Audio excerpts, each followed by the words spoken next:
ನಾನಿವತ್ತು ನನ್ನ ಜೀವನದಲ್ಲಿ ನಡೆದ ಒಂದು ಇಂಪಾರ್ಟೆಂಟ್ ವಿಷಯನ ನಿಮ್ಮ ಹತ್ರ ಎಲ್ಲ ಹಂಚ್ಕೊಳ್ಳೋಣ ಅಂದ್ಕೊಂಡಿದ್ದೀನಿ.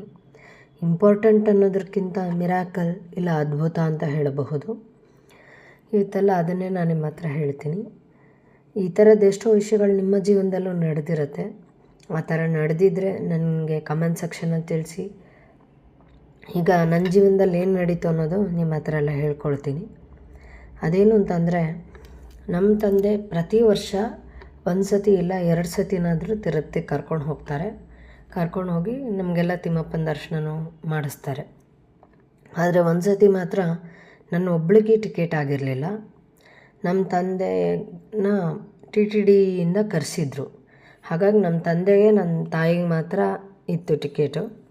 ಇನ್ನು ನನ್ನ ತಮ್ಮಂಗೆ ನಮ್ಮ ತಂದೆ ಫ್ರೆಂಡ್ ಆದ ಒಬ್ಬರು ನನ್ನ ತಮ್ಮಂಗೆ ಟಿಕೆಟ್ ಮಾಡಿಸಿದ್ರು. ನನಗಿಷ್ಟೇ ಹೇಳಿದ್ರು, ನೀನು ಬಾ, ನೀನು ನೋಡೋಣ, ಆದಷ್ಟು ಪ್ರಯತ್ನ ಪಡ್ತೀನಿ ಅಂಥೇಳಿ ನನಗೆ ಹೇಳಿದರು ಟಿಕೆಟ್ಗೆ. ಸರಿಪ್ಪ ಆಯಿತು. ಅದು ಭೂವೈಕುಂಠ ಅಂತಾರೆ. ದರ್ಶನ ಆದರೆ ತುಂಬ ಸಂತೋಷ, ಇಲ್ಲಾಂದರೆ ವರಹಸ್ವಾಮಿ ದರ್ಶನನಾದರೂ ಮಾಡ್ತೀನಿ. ನಾನು ಅಲ್ಲಿ ಪಾದಸ್ಪರ್ಶ ಮಾಡಿದ್ರೇ ಸಾಕು, ಎಷ್ಟೋ ಪಾಪಗಳು ಕಳೆದು ಹೋಗುತ್ತೆ ನಂದು ಅಂಥೇಳಿ ನಾನು ಹೇಳಿಬಿಟ್ಟು ತಿರುಪತಿಗೆ ಹೋದ್ಮೇಲೆ ನಮ್ಮ ತಂದೆ ತಾಯಿ, ನಮ್ಮ ತಂದೆ ಫ್ರೆಂಡು, ನನ್ನ ತಮ್ಮ ಇಷ್ಟು ಜನ ಹೊರಟುಬಿಟ್ರು. ನನಗೆ ಹೇಳಿಬಿಟ್ಟು ನಾವೆಲ್ಲ ಹೋಗ್ತಿದ್ದೀವಿ ಅಂಥೇಳಿ. ನಾನು ಇಷ್ಟೇ ಹೇಳಿದೆ, ಅಮ್ಮ ಅಟ್ಲೀಸ್ಟ್ ದರ್ಶನ ಆಗುತ್ತೋ ಇಲ್ಲೋ ನನಗೆ ಗೊತ್ತಿಲ್ಲ, ವರಹಸ್ವಾಮಿ ದರ್ಶನಕ್ಕಾದರೂ ಹೋಗಿ ಬರ್ತೀನಿ ಅಂಥೇಳಿ ಹೇಳಿದೆ ನಮ್ಮ ತಾಯಿ ಹತ್ರ. ಸರಿ ಆಯ್ತಮ್ಮ, ಹೋಗಿ ಬಾ ಅಂಥೇಳಿ ಅಂದರು ನಮ್ಮ ತಾಯಿ. ವರಹಸ್ವಾಮಿ ದರ್ಶನ ಅಂದರೆ ವಿತಿನ್ 1/2 hour ಇಲ್ಲ 1 hourಲ್ಲೇ ಹೋಗುತ್ತೆ. ಹಾಗಾಗಿ ನಾನು ಕೀನ ಹಾಕ್ಬಿಟ್ಟು ನನ್ನ ಹತ್ರನೇ ಇಟ್ಕೊಂಡಿದ್ದೆ. ಅಲ್ಲಿ ಕ್ಯೂನಲ್ಲಿ ನಿಂತಾಗ ಒಬ್ರು ಯಾರೋ ಪರಿಚಯ ಆದರು. ಫಸ್ಟು ತೆಲುಗುನಲ್ಲಿ ಮಾತಾಡಿದೆ ಅವ್ರ ಹತ್ರ. ಆಮೇಲೆ ಅವ್ರು ಕನ್ನಡದವರು ಅಂತ ಗೊತ್ತಾಯಿತು, ಪರಿಚಯ ಆಯಿತು. ನಮ್ಮ ತಂದೆ ಅವ್ರಿಗೆ ತುಂಬ ಬೇಕಾದವರಂತೆ. ಪದೇ ಪದೇ ಕರೆಸ್ತಿರ್ತಾರೆ ನಮ್ಮ ತಂದೆನವ್ರ ಮನೆಗೆ. ಅಂದರೆ ಎಷ್ಟೋ ಸತಿ ಕರೆಸಿದ್ದಾರೆ, ಪದೇ ತುಂಬ ಸತಿ ಕರೆಸಿದ್ದಾರೆ. ಅಂದರೆ ಮಾಧ್ವ ಪರಂಪರೆಯಲ್ಲಿ ನಮ್ಮ ತಂದೆ ಗೊತ್ತಿಲ್ಲ ಅನ್ನೋರು ತುಂಬ ಕಮ್ಮಿ. ಅಷ್ಟು ಫೇಮಸ್ ನಮ್ಮ ತಂದೆ ಮಾಧ್ವ ಪರಂಪರೆಯಲ್ಲಿ. ಹಾಗಾಗಿ ಗೊತ್ತು. ನಿನಗೆ ನಾನು ದರ್ಶನ ಮಾಡಿಸ್ತೀನಮ್ಮ ಅಂತಂದರು ಅವರು. ಇಲ್ಲ ಇಷ್ಟು ಹೇಳಿದ್ರಲ್ಲ, ಅದೇ ಎಷ್ಟೋ ನನಗೆ ಖುಷಿ ಆಯಿತು. ಯಾಕೆ ಅಂತಂದರೆ ನನ್ನ ಹತ್ರನೇ ಕೀ ಇದೆ ರೂಮ್ದು. ಅವ್ರು ದರ್ಶನ ಮಾಡ್ಕೊಂಡು ಬಂದು ಕಾಯ್ತಾ ಇದ್ದರೆ ಚೆನ್ನಾಗಿರಲ್ಲ, ತುಂಬ ಟಯರ್ಡ್ ಆಗಿರುತ್ತಲ್ಲ ಅವ್ರಿಗೆ, ಬೇಡ ಅಂಥೇಳಿ ಅವ್ರ ಹತ್ರ ಹೇಳಿದೆ. ತುಂಬ ಸತಿ ಹೇಳಿದೆ, ಬೇರೆ ಥರ ಕಾರಣಗಳು ಕೊಟ್ಟು. ಇಲ್ಲಮ್ಮ, ನಿಮ್ಮ ತಂದೆಗಂತೂ ಇವತ್ತಿನವರೆಗೂ ನಾವು ದರ್ಶನ ಮಾಡ್ಸೋಕ್ಕಾಗಿಲ್ಲ, ಅಟ್ಲೀಸ್ಟ್ ನಿನಗಾದರೂ ಮಾಡಿಸ್ತೀನಿ, ನಿನಗೆ ಮಾಡಿಸಿದ್ರೆ ನಿಮ್ಮ ತಂದೆಗೆ ಮಾಡಿಸ್ದ ಹಾಗೇ, ಬಾ ನೀನು ಅಂಥೇಳಿ ಕರ್ಕೊಂಡು ಹೋದರು. ಯಾರಾದರೂ ಸರಿ ತಿಮ್ಮಪ್ಪನ ದರ್ಶನ ಮಾಡಿಸ್ತೀನಿ ಅಂತ ಹೇಳಿದ್ರೆ ಯಾರೇ ಆಗಲಿ ಮಿಸ್ ಮಾಡ್ಕೊಳ್ಳೋಕ್ಕೆ ಚಾನ್ಸೇ ಇಲ್ಲ. ಅಂಥದ್ರಲ್ಲಿ ನಾನು ಮಿಸ್ ಮಾಡ್ಕೊಳ್ತೀನ. ಆದರೆ ಒಂದೇನೋ ಅಮ್ಮ ಅಪ್ಪ ಇಲ್ಲಿ ಕಾಯ್ತಿರ್ತಾರೋ ಅನ್ನೋ ಇದಿತ್ತಷ್ಟೆ. ಸರಿ ಅಂಥೇಳಿ ಧೈರ್ಯ ಮಾಡಿ ನಾನು ಹೊರಟುಬಿಟ್ಟೆ ಅವ್ರ ಜೊತೆಗೆ. ದರ್ಶನ ತುಂಬ ಚೆನ್ನಾಗಾಯಿತು ಅವತ್ತು ನನಗೆ. ಸರಿ ಬರೋ ಅಷ್ಟರಲ್ಲಿ ನಮ್ಮ ತಂದೆ ತಾಯಿ ಎಲ್ಲರೂ ಹೊರಗಡೆ ಕಾಯ್ತಾಯಿದ್ರು, ನಾನು ಅಂದ್ಕೊಂಡ ಹಾಗೇ.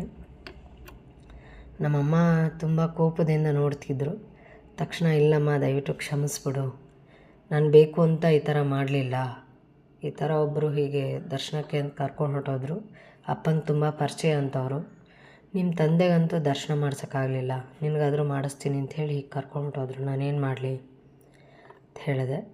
ಸರಿ ನಮ್ಮ ತಾಯಿ ತಂದೆ ಎಲ್ಲರೂ ಅರ್ಥ ಮಾಡಿಕೊಂಡ್ರು. ಹೋಗಲಿ ಬಿಡು, ನಾವಂತೂ ಅಂದರೆ ನಮ್ಮ ತಂದೆ ಹೇಳಿದ ಮಾತು, ನಾವು ಹೇಗೂ ದರ್ಶನ ಮಾಡಿಸ್ಬೇಕು ಅಂದ್ಕೊಂಡ್ವಿ, ಆದರೆ ಕಷ್ಟ ಇತ್ತು ಈಗಿನ ಪರಿಸ್ಥಿತಿಲಿ, ಟಿಕೆಟ್ ಸಿಗಲಿಲ್ಲ ಅಲ್ವಾ.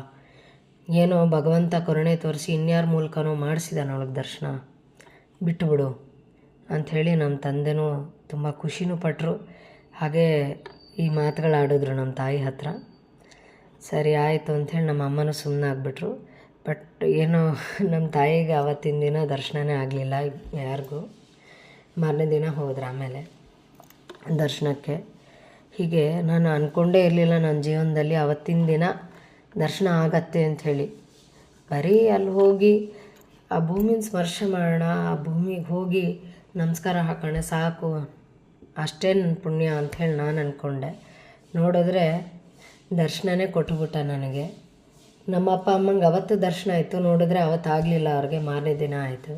ಹೀಗೆ ನಮ್ಮ ಜೀವನದಲ್ಲಿ ನಾವು ಅಂದ್ಕೊಳ್ಳೋದೇ ಇರೋವಂಥ ಎಷ್ಟೋ ಅದ್ಭುತಗಳು ನಡೀತಾ ಇರುತ್ತೆ.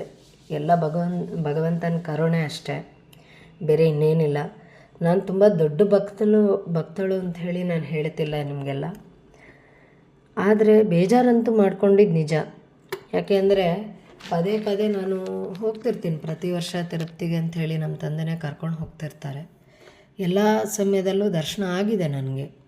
ಇನ್ನೆಷ್ಟೋ ಸತಿ ಅಂತೂ ನಮ್ಮ ತಂದೆ ಪರಿಚಯ ಆದ್ದರಿಂದ ಬೇರೆ ಬೇರೆ ಅವ್ರ ಮೂಲಕ ಕೂಡ ಹೋಗಿದ್ದೀವಿ ನಾವು ಅಲ್ಲಿ. ಅಂದರೆ ಸಂಘದಿಂದ ಹೋದಾಗ ಸ್ವಲ್ಪ ಅಂದರೆ ಒಂದು ಕೆಲವು ನಿಮಿಷಗಳು, 1.5 ನಿಮಿಷ, ಈ ಥರ 2 ನಿಮಿಷ ಅಲ್ಲಿ ನಿಂತು ದರ್ಶನ ಮಾಡಿದ್ದ ಸಮಯಗಳು ಇದೆ ನನಗೆ.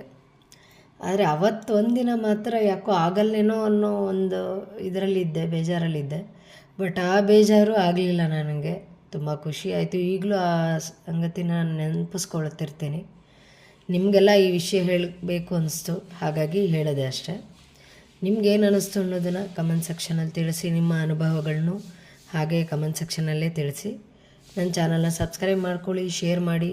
ಇನ್ನಷ್ಟು ವೀಡಿಯೋಗಳನ್ನ ನಿಮ್ಮ ಮುಂದೆ ತರ್ತೀನಿ.